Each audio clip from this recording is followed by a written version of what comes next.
પ્રકરણ 2 એની થિયરી એ આપણે અગાઉના કોઈ બીજા વિડીયોમાં અથવા શાળામાં જોઈ હશે. અહીં સીધા જ સ્વાધ્યાયના દાખલા જોઈએ. એમાં સ્વાધ્યાય 2.1 એ પણ હેતુલક્ષી છે, એટલે કે ઓબ્જેક્ટિવમાં તમારે પૂછાશે.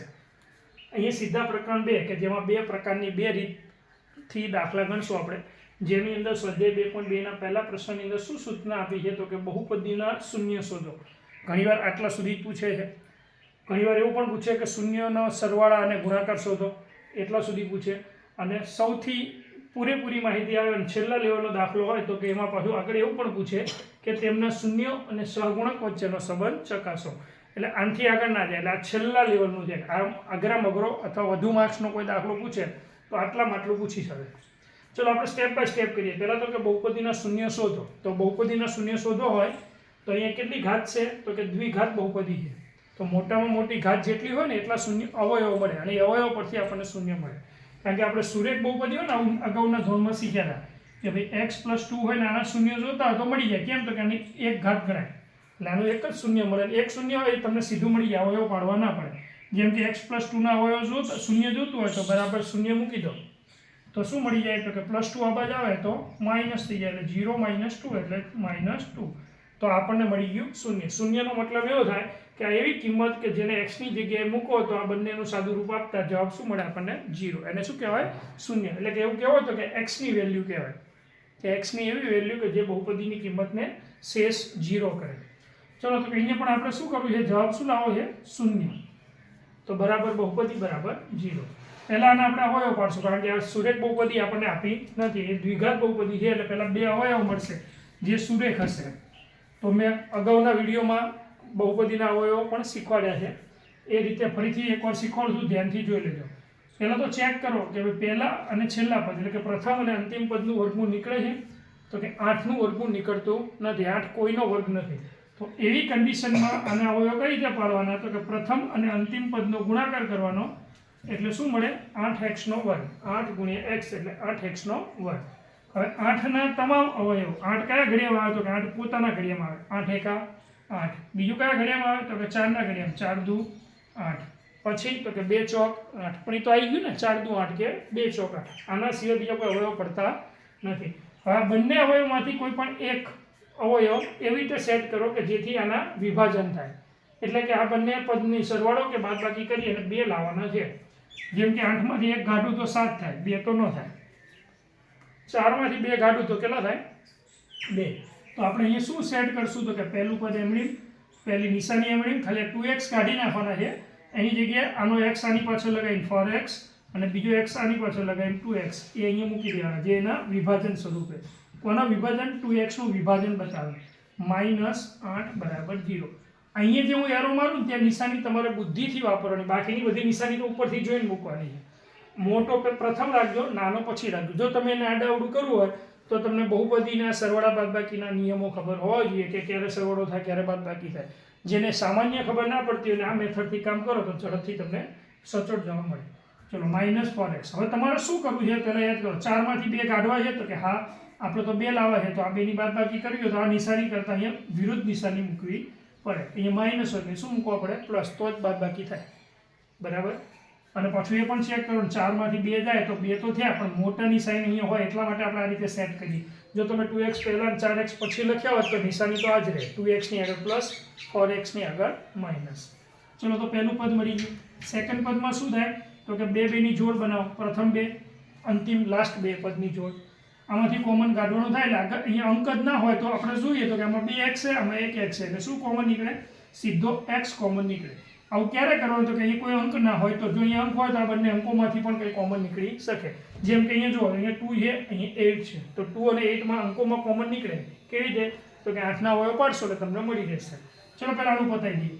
તો કે આમાંથી શું કોમન નીકળે તો કે 1x કોમન નીકળે, તો 1x વધે, આમાંથી x બહાર નીકળી ગયો એટલે કેટલા વધે? 4. પ્લસનું પ્લસ.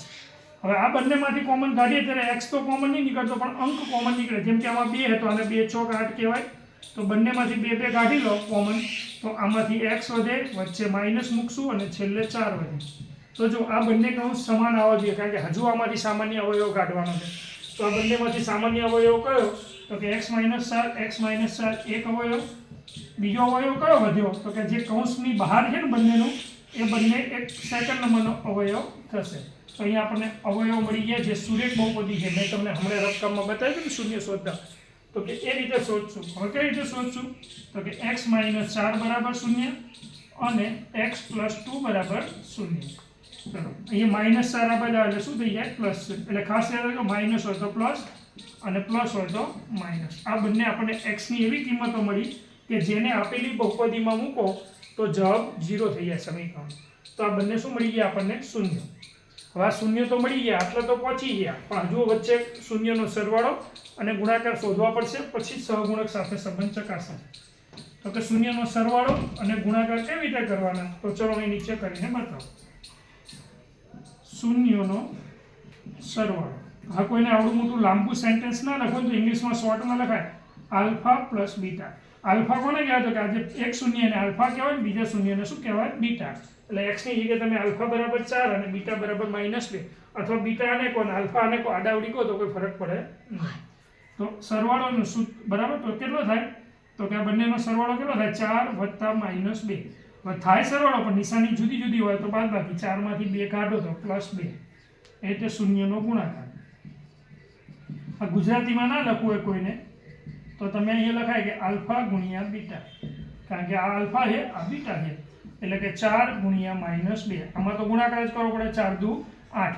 અને ગુણાકારમાં શું હોય તો કે નાના મોટાનું ના હોય, જે માઇનસ હોય એક સંખ્યા માઇનસ હોય તો આખો જવાબ માઇનસ થઈ જાય. તો આટલે પતી ગયું શૂન્યનો સરવાળો અને ગુણાકાર. હવે તો કે સહગુણક સાથેનો સંબંધ ચેક કરો. તો પહેલાં તો સહગુણક કોને કહેવાય એ શીખીએ. તો કે આપેલી બહુપદી એ ફરીથી લખું છું. આ આપણા દાખલામાં આપેલું સમીકરણ છે. ચલો તમે ધોરણ 9 ની અંદર પ્રકરણ 4 માં ભણ્યા હતા દ્વિઘાત બહુપદીના સહગુણક વિશે કે ભાઈ કોઈ પણ આનું પ્રમાણિત સ્વરૂપ લખીએ ને આપણે દ્વિઘાત બહુપદીનું પ્રમાણિત સ્વરૂપ તો શું થાય ax² + bx + c = 0. કોઈ પણ બહુપદી દ્વિઘાત છે એવું ક્યારે મનાય તો કે આ સ્વરૂપે હોય તે બધી બહુપદી દ્વિઘાત કહેવાય.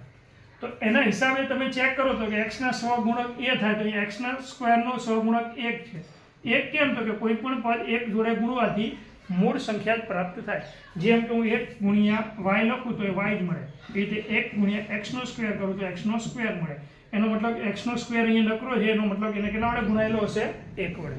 એ રીતે x ને 2 વડે ગુણ્યા હશે -2 વડે. એટલે બીજા નંબરનું પદ છે b નામનું પદ એ આપણને કેટલું આપ્યું -2 અને c અચળ પદ -8 એટલે c ની કિંમત -8. તો આ રીતે તમે a b અને c ની કિંમત આ ન કરો તો ચાલે, પણ ગુજરાતીમાં સૂત્ર થોડું આપણને લખવું અઘરું પડે એટલે અહીંયા આપણે ઇંગ્લિશમાં સૂત્ર લખવાનું કે ભાઈ શૂન્યનો સરવાળો આપણે આલ્ફા + બીટા લખ્યો. ગુજરાતીમાં નહીં લખતો, અહીં શૂન્યનો સરવાળો શોધવાનું સૂત્ર શું થાય તો કે -b/a. હવે કોઈને b/a ના લખવું તો શું લખવું પડે ખબર? શું લખાય તો કે x નો સહગુણક ભાગ્યા નીચે છેદમાં શું લખાય x ના વર્ગનો સહગુણક. પણ ગુજરાતી લખવું એના કરતાં ઇંગ્લિશમાં લખવું સરળ છે. તો એના પ્રમાણે શું જવાબ મળે આપણને? શૂન્યનો સરવાળો કેટલો મળે જોઈએ. ચલો કે ભાઈ b ની કિંમત કેટલી તો કે આ સૂત્રની માઇનસ અને -2, a ની કિંમત 1. હવે માઇનસ માઇનસ શું થઈ જાય પ્લસ, નીચે 1 લખાય.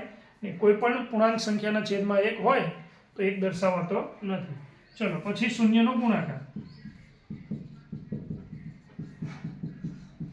સૂત્ર પ્રમાણે ઇંગ્લિશમાં લખવું હોય તો આલ્ફા × બીટા / c/a. તમે આટલું યાદ રાખો c/a એટલે c કેટલો છે આપણો અહીંયા તો કે -8 અને a કેટલો છે 1, પણ નીચે 1 દર્શાવાતો નથી એટલે આપણો જવાબ શું આવે -8. તો જો સરવાળો કેટલો 2 અને ગુણાકાર કેટલો -8, તો એ આખો દાખલો ગણ્યા પછી પણ જવાબ તો એ જ આવ્યો કે હવે શૂન્યનો સરવાળો 2. અહીંયા શૂન્યનો સરવાળો સહગુણક પરથી મેળવ્યો તો પણ 2 આવ્યો, અને આ દાખલો ગણીને ગુણાકાર કર્યો તો -8 અને સીધું સહગુણકના સૂત્ર પરથી મૂકો તોય -8. એટલે આટલી બધી પ્રોસિજર ના કરવી હોય તમારે તો તમારા પરીક્ષામાં શું કરવાનું? અહીં બરાબર કરીને ખાલી સૂત્ર લખી દેવાનું કે ભાઈ આલ્ફા + બીટા = b/a આવી રીતે, અને એ c/a તોય ચાલી જાય. આટલી બધી વાર્તા લખવી ના પડે. પણ અત્યારે હાલ તમે શીખી રહ્યા છો તો આ બધું લખીને પ્રેક્ટિસ કરો આવું સીધું લખવા કરતાં, તો એ બેસ્ટ કહેવાય. બરાબર ને? આપણે બતાવીએ છીએ કે ભાઈ જો આખી ગણતરી કર્યા પછી શૂન્યનો સરવાળો અને ગુણાકાર કેટલો મળે અને સૂત્રની મદદથી કેટલો મળે, બંને મેચ થવા જોઈએ. સહેજ પણ નિશાનીમાં ફેરફાર હોવી જોઈએ નહીં, તો આપણો આખો દાખલો સચોટ છે એવું મને. તો નેક્સ્ટ બીજા દાખલામાં જોઈએ આપણે કેવો રહેશે.